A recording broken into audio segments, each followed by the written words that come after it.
सो हम problem solve कर रहे थे sampling distribution of difference of mean से मुतालिक। हमने 3 लेक्चर इस पे लगा दिए सिर्फ इस यानी इन दो पॉपुलेशन की सैम्पलिंग डिस्ट्रीब्यूशन का मीन और स्टैंडर्ड डिविएशन फाइंड आउट करते हुए based on difference of means के ऊपर। यानी अगर हम इसकी सैम्पलिंग डिस्ट्रीब्यूशन करें डिफरेंस ऑफ मीन्स की बुनियाद के ऊपर, तो हमने फिर उस सैम्पलिंग डिस्ट्रीब्यूशन का मीन और स्टैंडर्ड डिवीजन कैसे फाइंड आउट किया जाएगा ये हम ऑलरेडी कर चुके हैं। लेकिन जो ये पार्ट है हेंस प्रूव द रिजल्ट्स, तो ये अभी हम इस लेक्चर में देखेंगे कि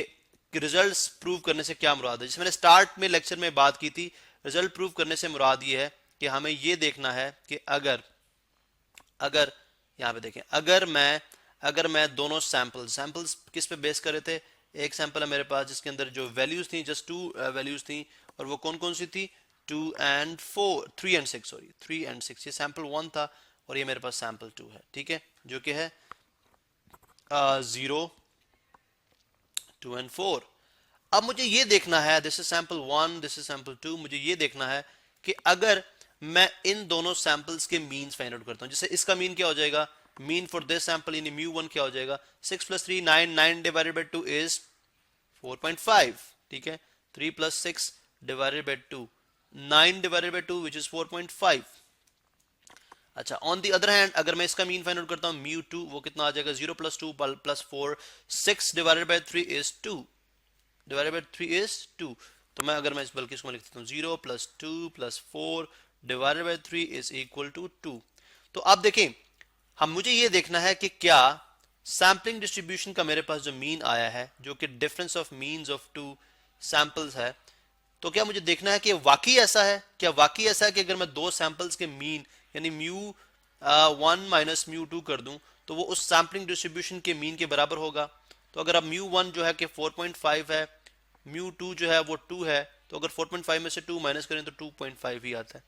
तो अब आप चेक कर लें, हमने प्रीवियस जो थर्ड लेक्चर था उसमें हमने मीन फाइंड आउट किया था। व्हाट वाज दैट मीन, जो पूरी सैम्पलिंग का मीन था, सैम्पलिंग डिस्ट्रीब्यूशन का मीन था 2.5। तो रिजल्ट हमारा परफेक्टली प्रूव हो जाता है। इसका मतलब है जो मीन ऑफ, यानी अगर हम सैम्पलिंग डिस्ट्रीब्यूशन करेंगे based on difference of means के ऊपर, तो उसका जो मीन होगा सैम्पलिंग डिस्ट्रीब्यूशन का वो इक्वल होगा mean of difference of two populations के इक्वल, ठीक है, ये दोनों पॉपुलेशन के मीन के डिफरेंस के इक्वल होगा उस सैम्पलिंग डिस्ट्रीब्यूशन का मीन। अब हम स्टैंडर्ड डिविएशन की बात कर लेते हैं। Now the next thing is standard deviation. तो सबसे पहले तो मुझे ऑब्वियसली इस डेटा सेट की स्टैंडर्ड डिविएशन फाइंड आउट करनी है। तो वो कैसे की जा सकती है, बल्कि मैं इसको यहाँ से रिमूव करता हूँ, ठीक है, ये पार्ट तो हमने कर लिया, ये तो हमने अंडरस्टैंड कर लिया, एक रिजल्ट तो प्रूफ हो गया। दूसरे पे चलते हैं। तो मीन हमें चाहिए था, इसका मीन था 4.5, ठीक है, μ1 था 4.5, μ2 है हमारे पास 2। अब हम फाइंड आउट करेंगे सिग्मा वन जो किसके इक्वल होता है स्क्वायर रूट ऑफ 3 - 4.5 का स्क्वायर, 3 - 4.5 का स्क्वायर, और प्लस यानी तमाम वैल्यूज को मीन से सेपरेट करते जाएंगे, प्लस 6 - 4.5 का स्क्वायर, दो ही वैल्यूज थी, और डिवाइडेड बाय 2। हम अगर आप इसको सिंप्लीफाई कर लें, ठीक है, तो हमारे पास बनेगा स्क्वायर रूट ऑफ 2.25, और अगर आप इसको मजीद सिंप्लीफाई करेंगे तो get 1.5। On the other hand अगर आप इसका μ2 फाइंड आउट करेंगे इसी मेथड से तो वो किस तरह से आ जाएगा 1.633 के, बल्कि मैं आपको जस्ट एक करेंगे कैसे, दिस विल बी सिग्मा 2, ठीक है, 1.5 था, दिस विल बी सिग्मा 2, वो आ जाएगा स्क्वायर रूट ऑफ 0 - 2 का होल स्क्वायर, प्लस 2 - 2 का होल स्क्वायर, और प्लस 4 - 2 का होल स्क्वायर, डिवाइडेड बाय 3। ये स्क्वायर रूट में ही है, this whole is in square root. मैं यहाँ से इसको भी करेक्ट कर देता हूँ, this whole is in square root. यहाँ से मैं, चलें जी, ये मैंने इसको भी करेक्ट कर दिया, so this is whole square root. अब इसको सिंप्लीफाई करेंगे तो वैल्यू जो आएगी दैट विल बी 1.63। अब हमने देखा था जो सैम्पलिंग डिस्ट्रीब्यूशन का जो सिग्मा होता है, यानी जो स्टैंडर्ड डिविएशन होता है, वो स्टैंडर्ड एरर कहलाता है। तो जो हमने रिजल्ट प्रूव किया था वो क्या था, वो रिजल्ट कुछ यूं था कि अगर मैं सिग्मा x1 बार माइनस x2 बार कैलकुलेट करना चाहता हूं थ्रू पॉपुलेशन सैंपल से, थ्रू पॉपुलेशन के स्टैंडर्ड डिविएशन से, यानी दो पॉपुलेशन के स्टैंडर्ड डिविएशन से अगर मैं सिग्मा फाइंड आउट करना चाह रहा हूं जो कि बेस्ड कर रहा है पूरी सैम्पलिंग डिस्ट्रीब्यूशन का, जो कि टू मीन्स के डिफरेंस के दो डिफरेंस ऑफ टू मीन्स पे बेस करी है, तो मैं कैसे फाइंड आउट कर सकता हूं? That is going to be equal to square root of sigma 1 square divided by population size, I mean sorry sample size, n1 is sample size, यानी पॉपुलेशन 1 से जो हमने सैम्पलिंग की थी जिस सैंपल साइज की थी, and sigma square two over sample size for population 2, यानी जो सेकंड पॉपुलेशन से जिस साइज की हमने सैम्पलिंग की थी। अब अगर आप देखें, अब ये जो है ये this should be equal to जो हमने स्टैंडर्ड डिवीजन फाइंड किया है सैम्पलिंग डिस्ट्रीब्यूशन के लिए, ठीक है, चूंकि वो बेस करी है डिफरेंस ऑफ मीन्स के ऊपर। तो हम देखते हैं जी क्या वाकई ऐसा है, क्या वाकई ही ऐसा है। अब ये रिजल्ट थोड़ा फैसिनेटिंग है, क्योंकि मेरे पास अगर आप देखें तो जो सबसे पहली बात है कि व्हाट इज सिग्मा 1, ठीक है, सिग्मा 1 मेरे पास क्या है, दैट इज 1.5, इसका square divided by n1 is 3 plus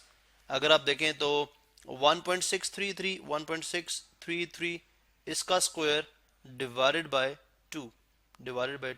अब इसको मैं कैलकुलेटर पे करना पसंद करूंगा because going to give us good result. 1.5 times 1.5 तो 2.25 तो आई विल राइट 2.25, मैं यहां पे लिख देता हूं जी 2.25, तो square root of 2.25 divided by 3 और प्लस यहां पे आ गया 1.633 इसका स्क्वायर टाइम्स 1.633, तो ये कितना आ जाएगा 2.666, तो मैं इसको 2.67 कर देता हूँ, 2.6667, ठीक है। तो this is going to be equal to 2.666 चलें 67 3 डेसिमल प्लेस तक डिवाइडेड बाय 2। तो अगर मैं इसको सिंप्लीफाई कर लूँ आप देख सकते हैं 2.25 डिवाइडेड बाय 3 इक्वल्स दिस 0.75, तो ये आ गया 0.75 और प्लस इसको करें 2.667 डिवाइडेड बाय 2, ये मुझे देगा 1.3335। अब इसका स्क्वायर रूट अगर मैं करता हूं, इसको मैं पहले ऐड करता हूं, इसमें प्लस 7.75 ऐड करता हूं। अब दिस इज ट्रिकी, यानी यहां पे सस्पेंस है 2.0835, अगर मैं इसका स्क्वायर रूट लूं तो this should be equal to what, ये देख लें इसको किसके इक्वल होना चाहिए, this should be equal to this thing, this should be equal to, इसको किसके इक्वल होना चाहिए, this should be equal to this stuff 1.4434 जो कि स्टैंडर्ड डिविएशन है सैम्पलिंग डिस्ट्रीब्यूशन का जो बेस करिए डिफरेंस ऑफ मीन्स के ऊपर। तो हम देखते हैं कि क्या वाकई ही ये रिजल्ट निकलता है। इसे सस्पेंस यहाँ पे हमारे पास कैलकुलेटर मौजूद है, इसका स्क्वायर रूट किया तो 1.4434। सो दिस इज व्हाट हमने जो प्रूव करना 1.4434, यही हम प्रूव करना चाह रहे थे। इसका मतलब है ये न्यूमेरिकली भी हमने बात प्रूव कर ली कि अगर हम डिफरेंस ऑफ मीन्स की बेसिस के ऊपर पॉपुलेशन की सैम्पलिंग डिस्ट्रीब्यूशन करते हैं तो उस सैम्पलिंग डिस्ट्रीब्यूशन का मीन जो होता है वो mean of difference of two population के इक्वल होता है, और जो स्टैंडर्ड डिविएशन होता है अगर हम उसमें स्टैंडर्ड एरर को ऐड करके स्क्वायर कर लें, I mean square of standard errors of both samples का होल स्क्वायर रूट, तो हम उसको इनडायरेक्टली भी फाइंड आउट कर सकते हैं।